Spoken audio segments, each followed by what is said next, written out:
Ba đế cho cá lô.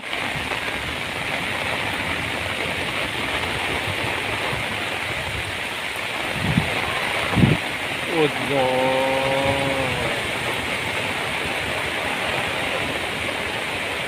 Lần nào có kho mà còn phải thì tiêu.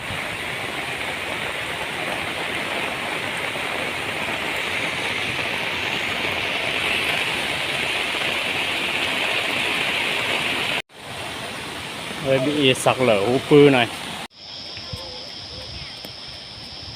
Bó bộ phải khó lên lia nó lỡ phải lúc trong nào.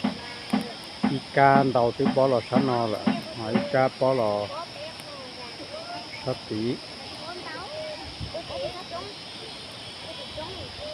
Bó lò sát tí năm đời và rộng có 50 lúc chắc trống gì.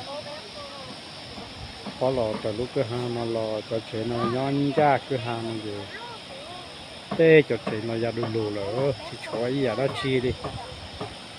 Chế ý bộ trái giả chia ở tù nhung nhau nó cũng tổ hậu đi xì đến nhờ mẹ tôi giả họ nó cũng tổ tạ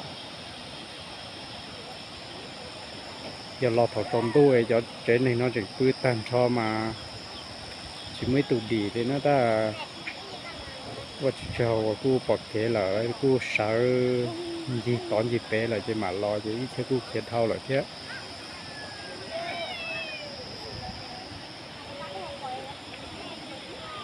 lúc chế giờ lúc liếc bật thì khẩu giò nó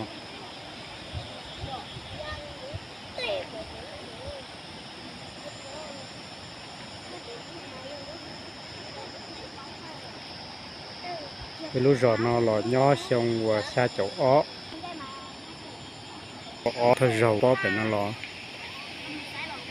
chỉ xong xa chỗ ó lò tôi nói như chỉ muốn tao bó đi ta xong nói chỉ to họ bó lò chú giò này nó là thế